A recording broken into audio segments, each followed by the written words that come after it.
They were born without names, without rights, and without futures of their own. In the shadows of Rome's golden statues and marble halls, a different kind of empire was built, one not of legions or law, but of flesh. Here, women were not women. They were vessels, wombs weighed like coin, hair and bone measured like cattle. And while the world applauded Roman glory, beneath the earth, children were being made not by love, but by design. This is the story of the girls who were bred, the boys who vanished, and the empire that tried to erase them. She did not cry when she was born. No one hushed her. No arms reached to cradle her small, silent body. The midwife cut the cord without a word, smeared her forehead with oil, and passed her to a slave who did not look her in the eyes. In the records, she was listed not as daughter, but as subject 19. Her mother, sedated with poppy and ash, never saw her again. They said it was easier that way, easier for the breeders, easier for the child. She was raised in a marble compound built below a noble villa, where sunlight reached only in slivers and every meal was calculated down to the grain. The walls were lined with faded mosaics of Venus and Minerva, but the girls learned quickly that goddesses did not live here. The caretakers wore white linen, spoke softly, and recorded everything. At 3, she was taught to stand still for measurement. At 5, her hair was shorn and analyzed for strength. At 7, she was given a fertility tonic made from crushed figs, goat milk, and something bitter that left her mouth dry for days. The girls were not allowed to speak at meals. They were not allowed to ask questions. Some whispered at night, before sleep, asking each other where they came from or who their mothers were. But those who asked too often were taken for temperament adjustment and returned hollow-eyed. There were no lullabies. Only lectures on posture, breath control, and the sacred duty of blood. The elders spoke of Rome as if it were a god itself, and the girls were the altar. By 9, she had memorized her blood type, her hip span, her maternal lineage, and the family to whom her womb was pledged. The Domitius family, a name she would never be allowed to speak, only serve. The first time she bled, a candle was lit, not in celebration, but in confirmation. A scroll was stamped, a room was prepared, and the girl who had never been held was now considered ready to create life for men she would never meet outside the dark. In the stone silence of that compound, she learned the Roman way, not through laws or speeches, but through the tight grip of hands that never asked permission. She was not the first. She would not be the last. But she had begun to remember, and remembering was dangerous. By the time she was 10, they no longer called her by even the number. She had become a form, a diagram of flesh. Her records hung on parchment beside her cot: height, weight, bone density, fertility indicators, and the exact tilt of her pelvis. Each week, a man in a clean white tunic would arrive with a wooden measuring rod and a stylus dipped in red ink. He would tap her shoulders, trace the shape of her ribs, and nod or frown in silence before scribbling something that would determine whether she would be paired soon or not. She was not alone. There were other girls in that chamber, all around the same age, all with the same dark eyes that had stopped asking why. None of them had ever seen a street. None of them had ever been outside for longer than the walk to the baths. They were told the outside was dangerous, dirty, chaotic. But they knew that was not why they were kept here. They were kept hidden because they were valuable. Wombs, they were told, were currency, especially young ones. The purer the bloodline, the higher the value. Her own lineage had been carefully documented 3 generations back. Her mother and grandmother had been selected for fertility and emotional compliance. It was in the blood, they said. Compliance. Her value increased when her body began to soften in the right places. When her chest budded slightly, the physician nodded with quiet satisfaction. When her hips widened, the old midwife lit a candle. They weighed her thighs, measured the whiteness of her teeth, marked the darkness of her hair. Her favorite girl in the compound, a soft-voiced one with long lashes, was suddenly taken away one morning after being declared peak. They never saw her again. A few nights later, the girl's scream echoed through the pipework and into the sleeping chambers. After that, no one asked where the taken girls went. The elders spoke often of duty and destiny. They said Rome was crumbling from weakness of will and blood, that the old patrician lines were thinning, that too many slaves were being born of unsanctioned unions, that now, under these controlled walls, Rome could be reborn stronger. The girls were not told what came next, but they could sense it like animals do before a storm. Doors began to close more tightly. Bathing was monitored. Their bodies, which had once been ignored, were now stared at too long. She heard the word match whispered behind a curtain, and she understood then she was no longer a child. She was a resource, a living mold to be filled, emptied, and filled again. And in the dim candlelight of the sleeping hall, she curled her body in on itself like a question no one would ever answer. They arrived once every lunar cycle, cloaked in black, their sandals clean of dust, their rings heavy with lineage. These were not senators, nor priests, nor soldiers. These were the bloodline purifiers, not named in public, not written in records, but every noble house knew them. They spoke little. They carried scrolls wrapped in oilskin and a small iron knife used not for cutting flesh, but for slicing threads, family threads, genetic threads. When they entered the chamber, the girls were made to stand in a row, naked but for a strand of red wool tied at the waist. One by one, the purifiers examined them not with hunger, but with calculation. A tilt of the head, a nod, a scratch of quill against parchment. She was marked for observation, a circle inked beside her name. That night, the doctor came. He spoke of bloodlines that had lost their clarity, of noblemen who had married for politics, not purity. He said Rome must be rebuilt from within, like a temple whose pillars had rotted, and the way to rebuild was through women like her, girls who had never tasted olives or kissed anyone on the cheek, girls who had never screamed in open air. The next morning, they took a vial of her blood, a strand of her hair, and something deeper, hope. She heard them speak in hushed Latin about symmetry, temperance, fecundity, traits that could be guided, shaped, eliminated.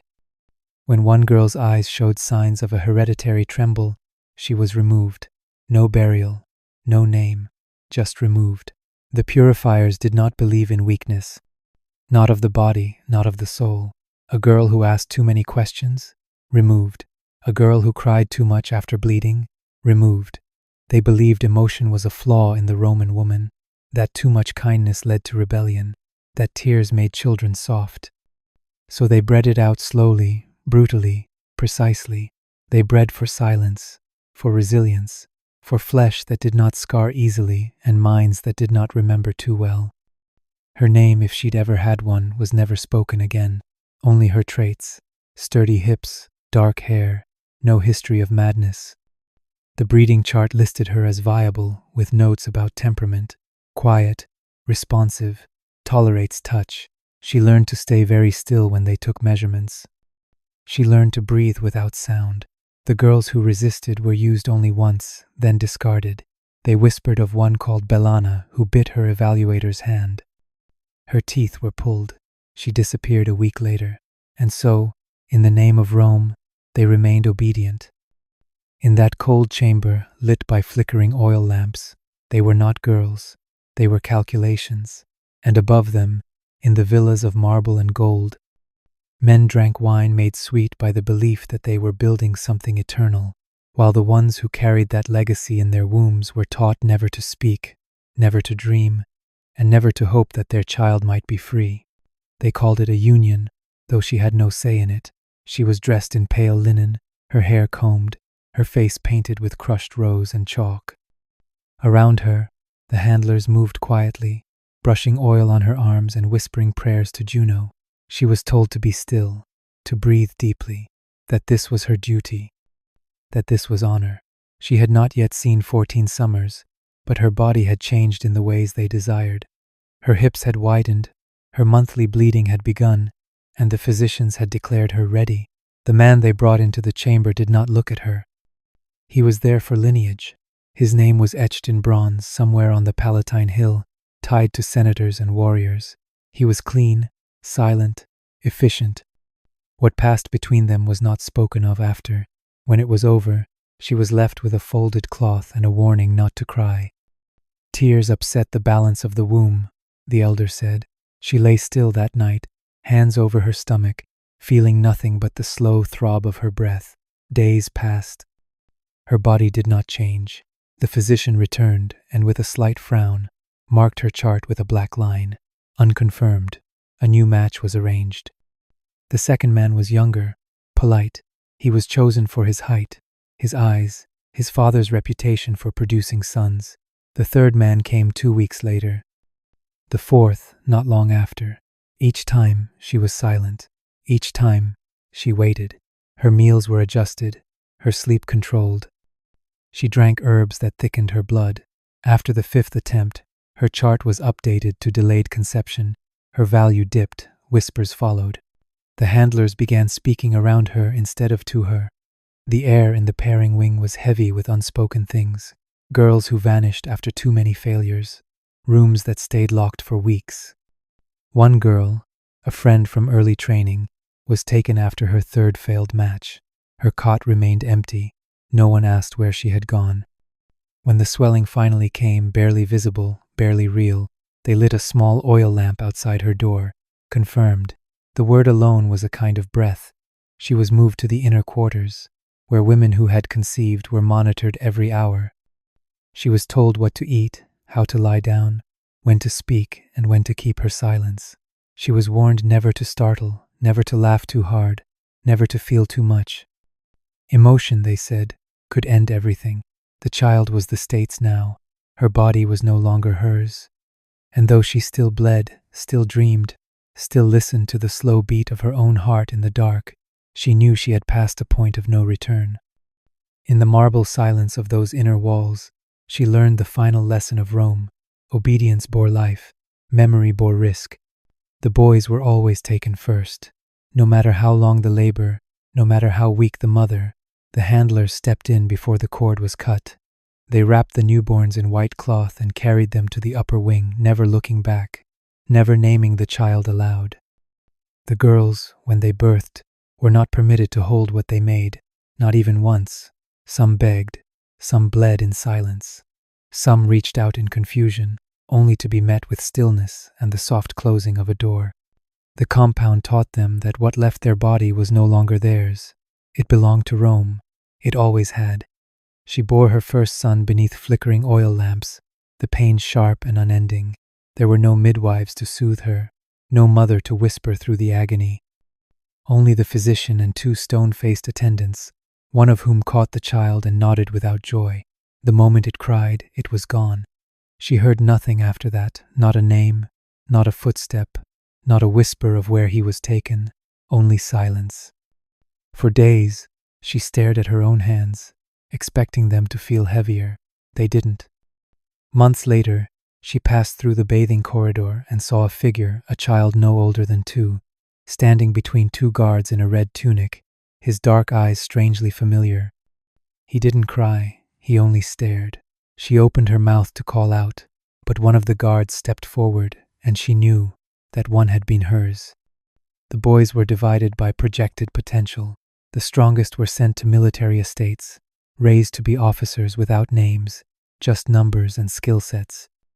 Others, less ideal in build or disposition, were retrained, some for court service, some for controlled labor, and a few for experiments no one dared to name aloud. There were rumors of a 3rd wing, a place where boys were neither trained nor raised, but studied. They said the bloodline purifiers used them to test new theories, combinations of bloodlines, patterns of behavior, outcomes based on maternal temperament. The mothers never knew what happened, only that once a child was taken, they were forbidden to ask. One girl tried. She slipped a note beneath the physician's door, asking where her son had been taken. The next morning, she was gone. No belongings, no explanation. Just her cot stripped clean. After that, the others said nothing. The handlers explained the silence as mercy. They said a mother's attachment was a distraction. That grief unbalanced the womb. That questions led to instability. She believed none of it. In the quiet hours of the night, she pressed her hand to the spot below her ribs and whispered to the shadow that had once been her child. And somewhere, far above the chamber, a boy with her eyes was learning how to stand still when touched, how to strike without fear, and how to forget the face of the woman who had once given him breath. There were no walls strong enough to contain every woman forever. Even in a compound designed for obedience, resistance found cracks. It whispered in the corners of the sleeping quarters, passed hand to hand like contraband. Some women waited until the candlelight dimmed to cry. Others found ways to scream without sound. A few, fewer still, chose to break the cycle the only way they could.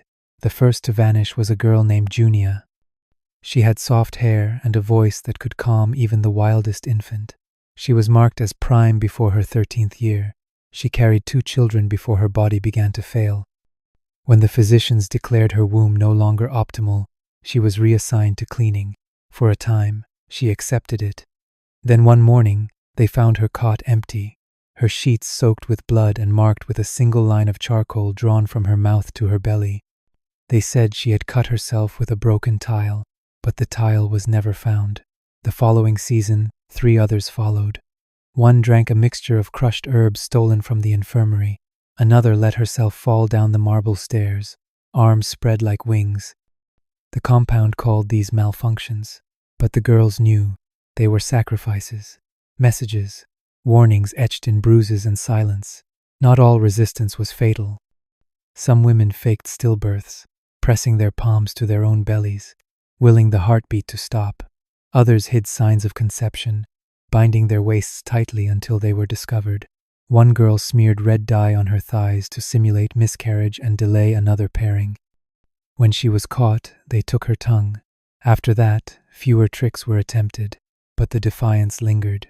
It pulsed in the way some women would grip each other's hands before procedures, in the way lullabies were hummed when no guards were near.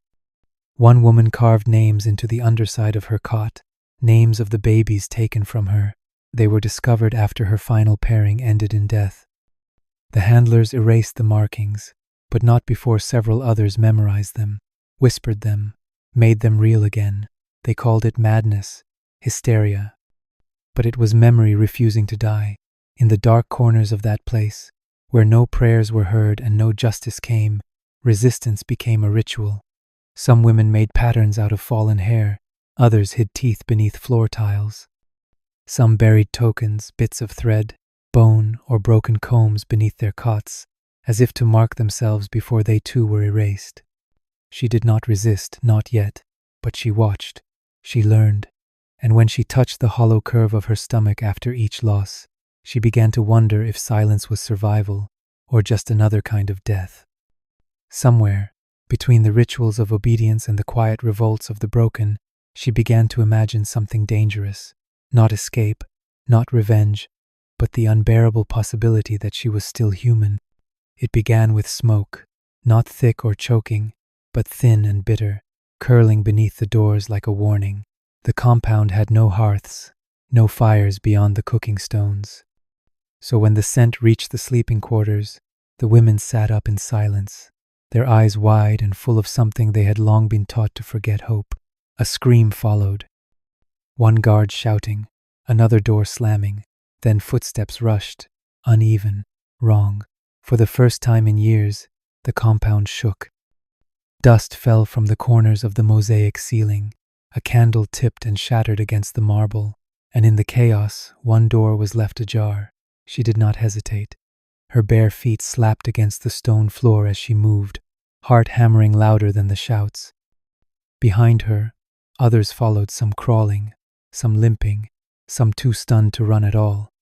Down the hallway, past the charts, past the room where they were measured and divided, past the iron bars they had always believed unbreakable, something had broken them. And whatever it was, she did not care. She ran. The upper chambers were nothing like she imagined. Frescoes of gods with golden swords, chambers lined with scrolls and polished stone, statues of noblemen with unfeeling eyes. In one room, a boy no older than 3 sat crying behind a locked gate. He had her eyes. She stared, then moved on. She had no time for mourning, only survival. A servant, red-faced and panicked, dropped a basin and fled without noticing her. Smoke bled through the corridor like a second ceiling, and then she saw at the source. A fire had caught in the archives. Whether by accident or by design, the records were burning. Scrolls, names, breeding logs, charts written in blood and ink all curling into ash. She stood in the doorway, watching the pages blacken. Her name had never been written, but theirs had. All the men who ordered this place built, all the families who sent their sons, all the nobles who drank wine while women birthed in silence beneath them. The fire took them all, but not before she saw the name Domitius at the top of one scroll. Her bloodline, the one that had owned her. She turned away. Down the hall, someone screamed again. She did not stop.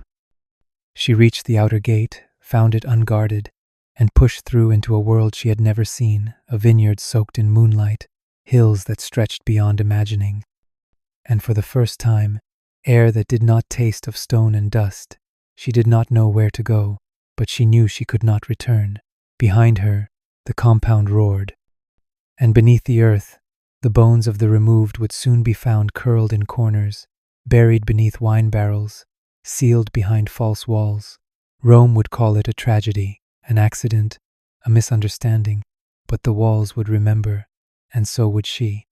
They buried what they could, quickly and without ceremony. The villa above was sold to a distant cousin of the emperor's, and the compound below was sealed shut with brick and denial. No official records mentioned the program again. The Senate issued a statement blaming a domestic accident. The names of the dead were never spoken, but the fire had already done its damage.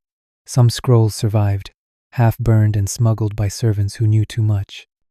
A physician, long thought complicit, began writing in code recording not the methods of the breeding program, but the mothers' names. Hidden between pages on aqueduct design and trade routes, they waited to be found.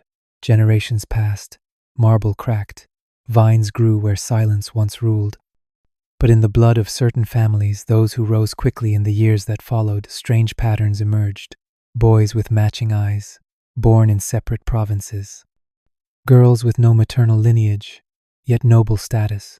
Traits that reappeared like shadows, the same jawline, the same intolerance to bitter herbs, the same fear of closed rooms.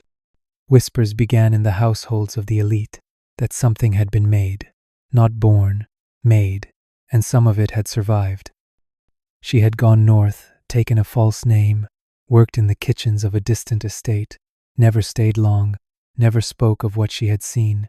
But when women screamed in childbirth, she held their hands with a stillness that came from memory. When a child cried, she flinched. When a man with a Domitius ring entered the market, she vanished for 3 days. She lived with silence curled deep inside her like a second spine.